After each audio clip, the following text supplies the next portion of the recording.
নমস্কার, কেমন আছেন সবাই? সঙ্গীতার গল্পকথা নতুন আরও একটি ভিডিওতে সবাইকে স্বাগত। আশা করছি যে যেখান থেকে ভিডিওটা দেখছেন সবাই খুব ভালো আছেন, আমরাও খুব ভালো আছি। তা সকালবেলার সমস্ত কাজ টাজ কমপ্লিট প্রায় হয়েই গেছে, ছেলেও চলে গেছে স্কুলে। তো এখন লেগে পড়েছি কিছু ডাস্টিং ক্লিনিংয়ের কাজগুলো করতে, আর এখান থেকে আপনাদেরকে সাথে নিয়ে আজকে ভিডিওটা শুরু করছি।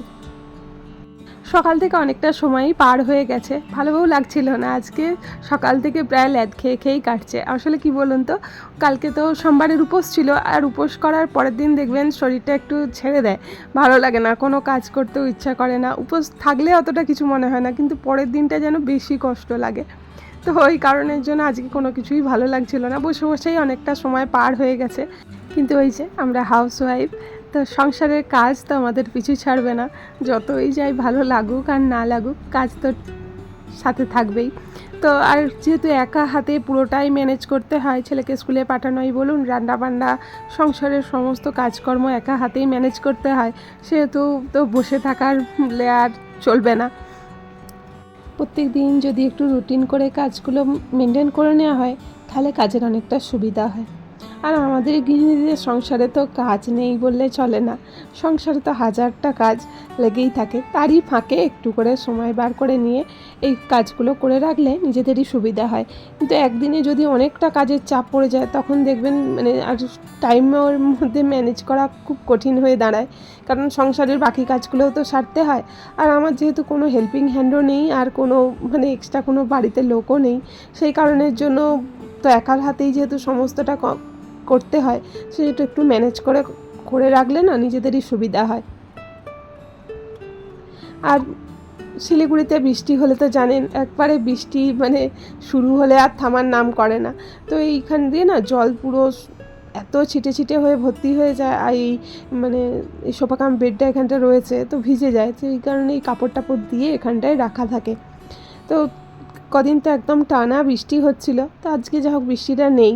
তো কখন বলতে কখন যে চলে আসবে বৃষ্টি, এর কোনো ঠিক ঠিকানা থাকে না। তাই এখানে এই কাপড় টাপড় দেওয়া থাকলে একটু সুবিধা হয়, জলের ছিটাগুলো তাহলে আর এই জিনিসগুলোই পড়ে না। আর কাঠের জিনিস তো, প্লাইয়ের জিনিস তো, তাই জল পড়ে পড়ে এরকম জল একটু ছিটে পড়লে না নষ্ট হয়ে যাওয়ার ভয় লাগে।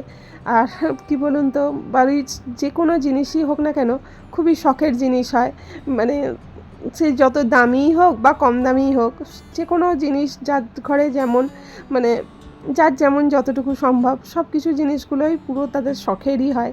তো সেই জিনিসগুলো নষ্ট হয়ে গেলে না খুবই কষ্ট।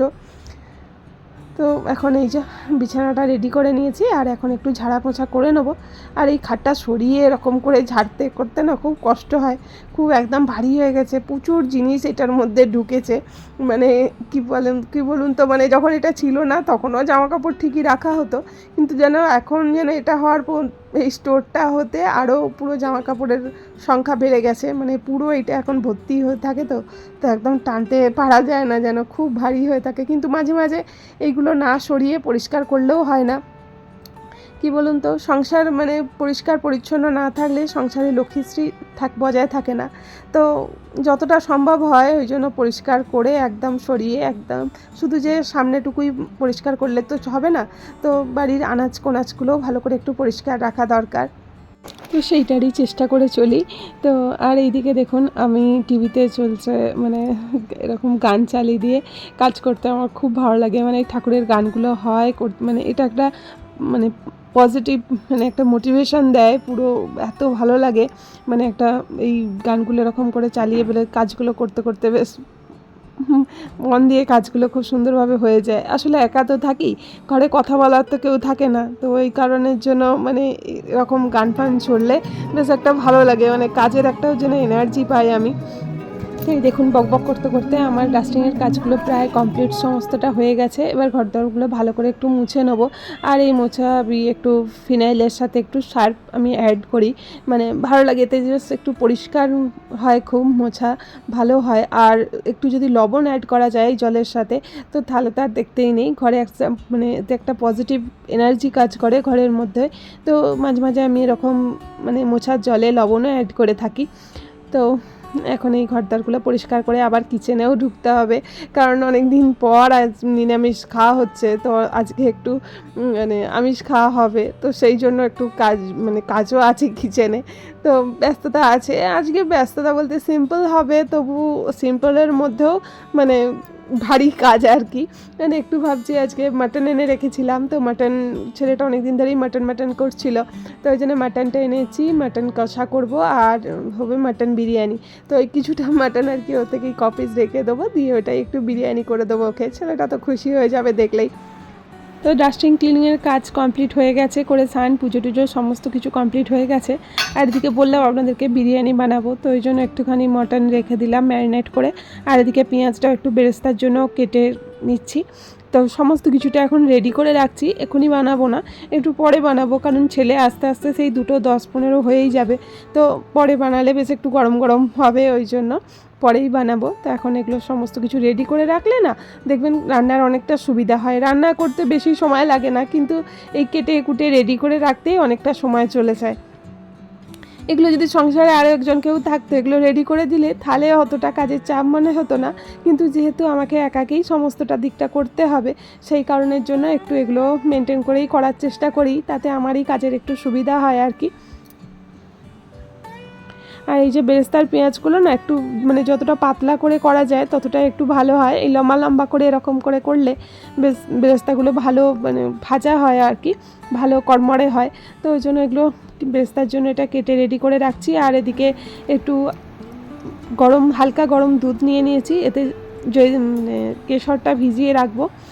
তো এগুলো সমস্তটা রেডি করে আমার কিছু কাজ আছে, সেগুলো কমপ্লিট করে নেবো, তারপরে এসে রান্না করব। এই যে বলছিলাম কিছু কাজ আছে, এই যে আমার এই ব্যালকনি বাগানটা অনেক দিন ধরে পুরো একদম বৃষ্টি যেহেতু হচ্ছিল না, পুরো একদম এই দেখুন পুরো আগাছা ভর্তি হয়ে গেছে, বৃষ্টি হলে তো পুরো এই আগাছাগুলো একদম ভর্তি হয়ে যায়, তো ওই জন্য অনেক দিন ধরে এগুলো পরিষ্কার করা আর সময় আর হয়ে উঠছিল না। তো আজকে ওই জন্য এই কাজগুলোও করে নিচ্ছি। আর হচ্ছে আমার এক বান্ধবী কতগুলো লঙ্কা গাছও দিয়েছে, তো এই লঙ্কা গাছগুলো লাগিয়ে দেবো, সেই কারণের জন্য এখন এইগুলো কাজে লেগে পড়েছি। আর ওদিকটা তো রেডি করেই রেখেছি, একটু টাইমও লাগবে, এখন তো সঙ্গে সঙ্গে রান্নাও বসাতে পারবো না, তো সেই জন্য তো এখন ভাবলাম আগে এই কাজটা কমপ্লিট করে নিই। সারাদিন আমার এই ছোট্ট সংসারের মধ্যেই নানা কাজের মধ্যে নিজেকে ব্যস্ত রাখি, কি বলুন তো, এতে না নিজেও একটা বেশ শান্তি পাই, কারণ যতই চুপচাপ বসে থাকলে দেখবেন নানান কথা মাথার মধ্যে ঘুরপাক খায়। আর কি বলুন তো, অন্যের কথা, অন্যের বলা কথা না চিন্তা করে নিজের নিয়ে নিজে ব্যস্ত থাকলেই এতে মনে হয় আমার সংসারটা ভালো থাকবে।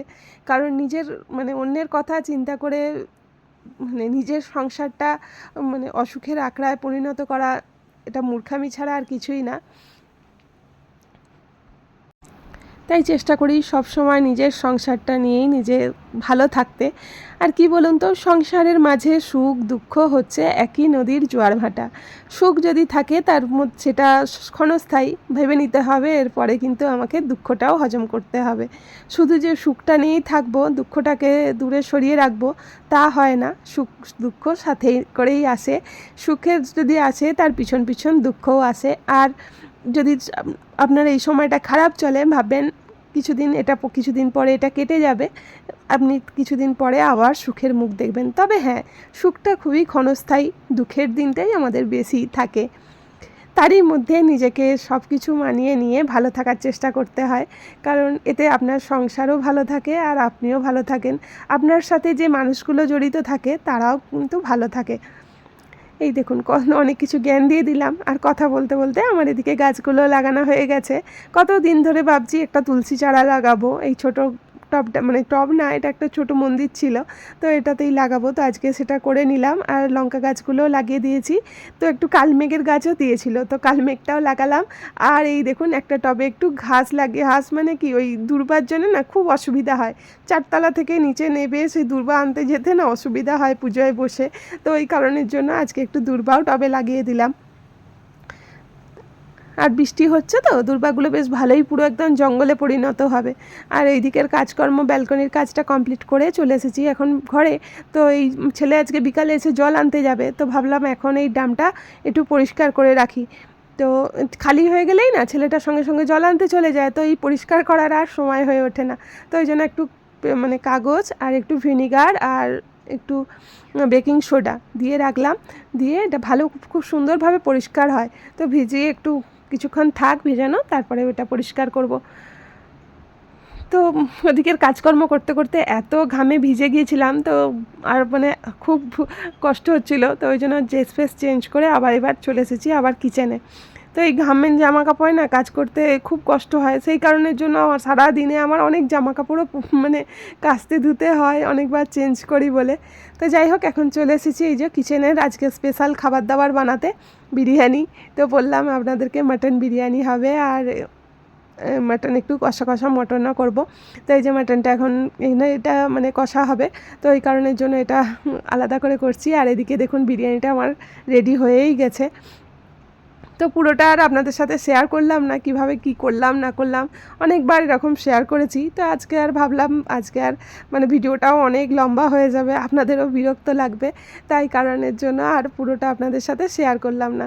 তো দেখুন আমার বিরিয়ানিটা বেশ ভালোই আজকে একদম ঝরঝরে পুরো হয়ে গেছে। তো এদিকে মাটনও রেডি হয়ে গেছে, তো ছেলেও এসে গেছে। তো এখন লাঞ্চ টাইম হয়ে গেছে, লাঞ্চটা কমপ্লিট করে নেব। আর এখনও পর্যন্ত যদি আমার ভিডিওটা দেখে থাকেন, আশা করছি ভিডিওটা ভালো লেগে থাকবে। ভিডিওটা ভালো লেগে থাকলে অবশ্যই একটা লাইক কমেন্ট করে জানাবেন। আজকের মতো এখানেই বিদায় নিচ্ছি, টাটা।